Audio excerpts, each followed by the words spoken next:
Good morning, welcome to exam today 13 July 2026 Delhi current affair. છેલ્લે સુધી video સાથે બની રહેજો. કરંટ અફેર્સ ઇમ્પોર્ટન્ટ ટોપિક છે, દરેક એક્ઝામમાં પ્રશ્ન પૂછવામાં આવે છે. ટોપિક પર આવીએ. ક્વેશ્ચન નંબર 1 છે, હાલમાં વિશ્વ પેપર બેગ દિવસ ક્યારે ઉજવવામાં આવ્યો? તો રાઈટ આન્સર છે મિત્રો 12 જુલાઈના રોજ આ દિવસ મનાવવામાં આવે છે. દર વર્ષે 12 જુલાઈના રોજ વિશ્વ પેપર બેગ દિવસ ઉજવવામાં આવે.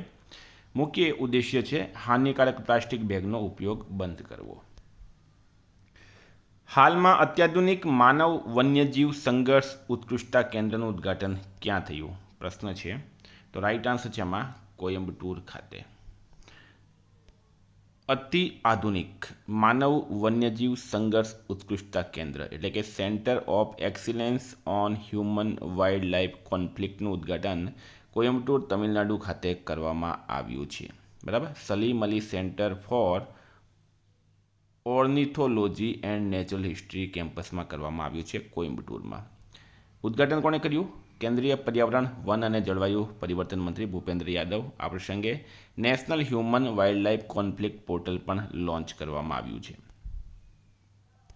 હાલમાં ભારતને કયા દેશે 2030 સુધીમાં દ્વિપક્ષીય વેપાર બમણો કરવાનો ટાર્ગેટ રાખ્યો? તો નરેન્દ્ર મોદી હાલમાં 4 દેશોની યાત્રા પર ગયા અને એમાં 3 દેશ છે, ન્યૂઝીલેન્ડ, ઓસ્ટ્રેલિયા અને ઇન્ડોનેશિયા.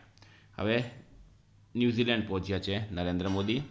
2030 સુધીમાં દ્વિપક્ષીય વેપારને બમણો કરીને આશરે ₹35,000 કરોડ સુધી પહોંચાડવાનો લક્ષ્યાંક નક્કી કર્યો. આ નિર્ણય બંને દેશો વચ્ચે સ્ટ્રેટેજિક પાર્ટનરશિપ રોડમેપ ટુ 2030 હેઠળ લેવામાં આવ્યો હતો.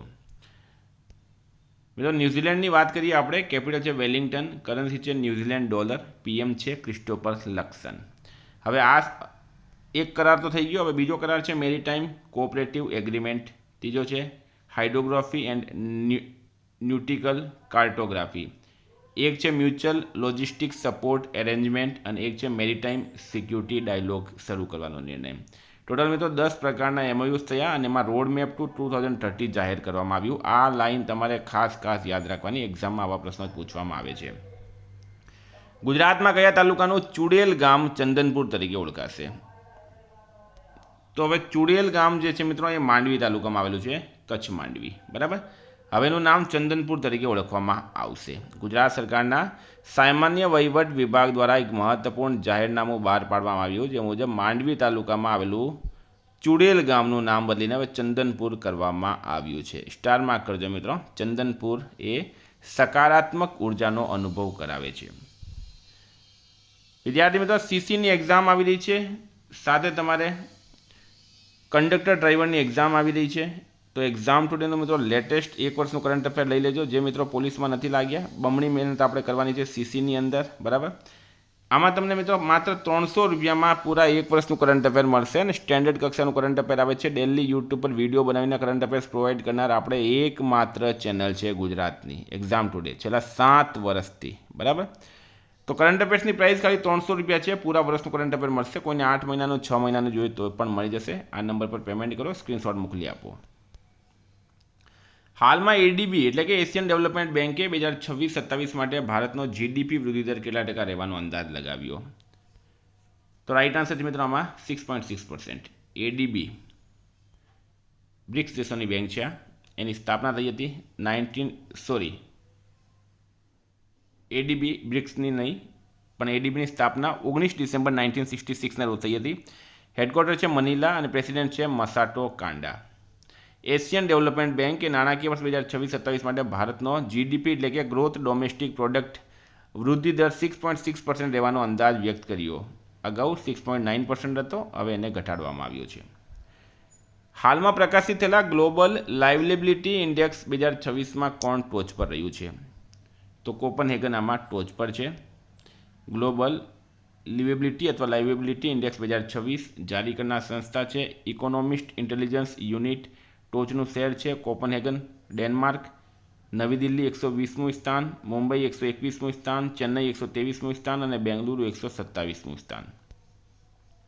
158 વર્ષ પછી ભારતમાં દુર્લભ જાંબલી ફૂલોવાળો હિમાલયનો છોડ સાયનાન્થસ હુકેરી ક્યાં ફરી જોવા મળ્યો? અરુણાચલ પ્રદેશમાં ફરીથી જોવા મળ્યો છે. બરાબર. એનું નામ છે મિત્રો સાયનાન્થસ હુકેરી અને અરુણાચલના તવાંગ જિલ્લાના ચુનાવેલી માગો ગામ નજીક જોવા મળ્યો છે. હાલમાં કયા રાજ્ય સરકારે પ્રથમ ડેટા સેન્ટર નીતિ 2026-29 શરૂ કરી છે? ગુજરાત સરકારે શરૂ કરી છે. વિકસિત ગુજરાત ડેટા સેન્ટર નીતિ 2026-29 શરૂ કરવામાં આવી. આ રાજ્યની પ્રથમ ડેટા સેન્ટર નીતિ છે. આ નીતિ હેઠળ અંદાજે 6 લાખ કરોડનું રોકાણ આકર્ષવાનો અને 6.5 ગીગાવોટ ડેટા સેન્ટર ક્ષમતા વિકસાવવાનો ટાર્ગેટ રાખવામાં આવ્યો છે. યુસીસી એટલે કે યુનિફોર્મ સિવિલ કોડ માટે રચાયેલી ઉચ્ચ સ્તરીય સમિતિના અધ્યક્ષ કોને ફરીથી નિમણૂક કરવામાં આવી? તો જસ્ટિસ રંજના પ્રકાશ દેસાઈની. યુનિફોર્મ સિવિલ કોડ પૂર્વ ન્યાયાધીશ છે. નિમણૂકની વાત કરું તો કેઇકો ફુજીમોરી સત્તાવાર રીતે પેરુના રાષ્ટ્રપતિ બન્યા. નીતિન રમેશ ગોકર્ણને રાષ્ટ્રીય માર્ગ સલામતી બોર્ડના અધ્યક્ષ બનાવવામાં આવ્યા. પ્રશાંત સીતારામને ગૃહ મંત્રાલયમાં અધિક સચિવ નિયુક્ત કરાયા. અમિત ગર્ગને નેશનલ ક્રાઇમ રેકોર્ડ્સ બ્યુરોના પ્રમુખ નિયુક્ત કરવામાં આવ્યા. આલોક મિત્તલને bureau of police research and ડેવલપમેન્ટના પ્રમુખ નિયુક્ત કરવામાં આવ્યા. સુજીત પાંડેને હૈદરાબાદમાં પ્રતિષ્ઠિત સરદાર વલ્લભભાઈ પટેલ રાષ્ટ્રીય પોલીસ એકેડમીના નવા ડાયરેક્ટર નિયુક્ત કરાયા. રાજેશ પુષ્કર ભારતીય સેનાના દક્ષિણ કમાન્ડના પ્રમુખ બન્યા. 10 નંબર છે, હાલમાં કયા રાજ્યને બાગાયતમાં વધુ સારા પ્રદર્શન માટે કૃષિ નેતૃત્વ એવોર્ડ આપવામાં આવ્યો?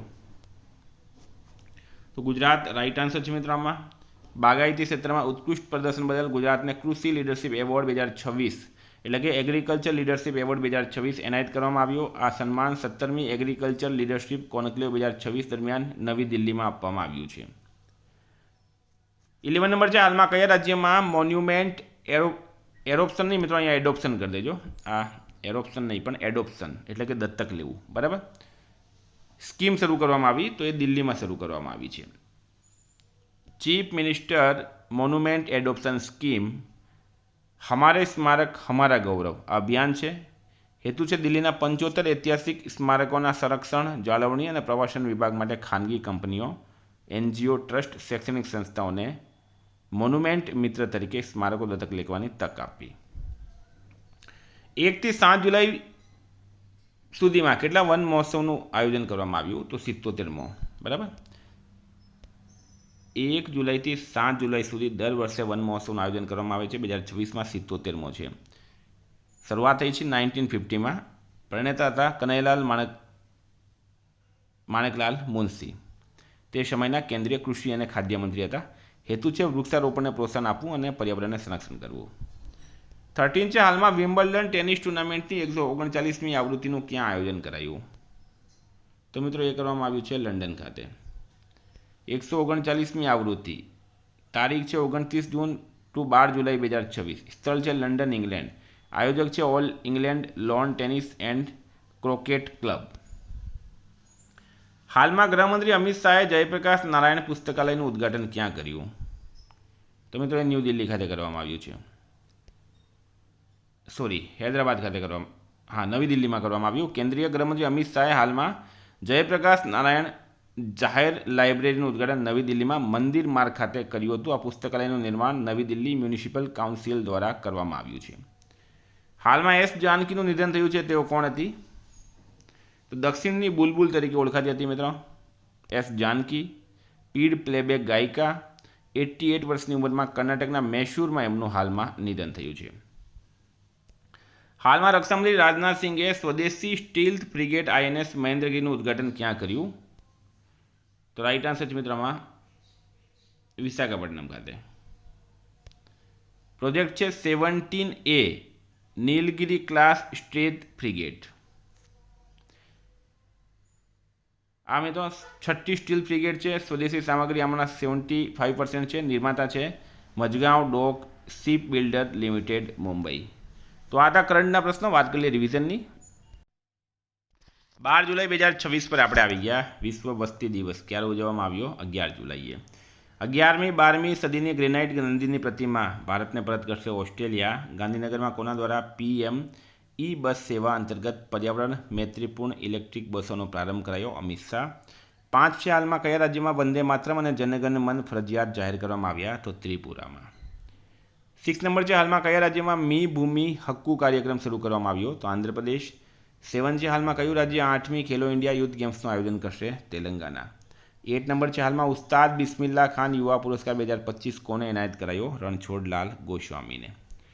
9 નંબર છે હાલમાં ભારતીય પ્રતિનિધિ મંડળે માનસ અને મહાભારત આંતરરાષ્ટ્રીય નાગરિકતા અધ્યયન કેન્દ્રનું ઉદ્ઘાટન બિસ્કેક ઉઝબેકિસ્તાનમાં કર્યું છે. ગ્રીસમાં યુપીઆઈ સેવાઓ શરૂ કરવા માટે ભારતની એનઆઈપીએલે કઈ વિદેશી બેંક સાથે ભાગીદારી કરી? Euro bank. હાલમાં એઆઈટીઆઈજીએ સંયુક્ત સમિતિની બેઠકનું આયોજન કયો દેશ કરી રહ્યો છે? ભારત. 12 છે હાલમાં બોની ટેલરનું પોર્ટુગલની એક હોસ્પિટલમાં નિધન થયું છે. તેઓ કોણ હતી? ગાયિકા. આઈસીસી હોલ ઓફ ફેમમાં સામેલ થનારા 10મા ભારતીય કોણ બન્યા? સૌરવ ગાંગુલી. ભારતનો પ્રથમ ઇન્ડોર બોટનિકલ ગાર્ડન કયા રાજ્યમાં સ્થાપિત થશે? બિહારમાં. કોને golden line for career achievement એનાયત કરવામાં આવશે? George Clooney. કોણે AI image generation system muse image launch કરી? તો મેટાએ. મિત્રો ગઈકાલે પ્રશ્ન પૂછાયો બ્રિક્સ મહિલા મંત્રીઓની બેઠક ક્યાં યોજાઈ હતી? કોચી રાઇટ આન્સર હતું. આજનો પ્રશ્ન છે એઆઈ સમિટ 2027નું આયોજન કોણ કરશે? જવાબ કમેન્ટ બોક્સમાં જણાવજો. મિત્રો એક્ઝામ ટુડેની એપ્લિકેશન અને ટેલિગ્રામની લિંક નીચે ડિસ્ક્રિપ્શનમાં આપી છે, બરાબર, જરૂરથી ડાઉનલોડ કરી લેજો. ખૂબ ફાયદો થશે, બરાબર. નીચે ડિસ્ક્રિપ્શનમાં આપી છે, જરૂરથી ડાઉનલોડ કરી લેજો અને ટેલિગ્રામમાં જોડાઈ જજો. Thank you. ફરી મળીશું. જય હિન્દ, જય ભારત.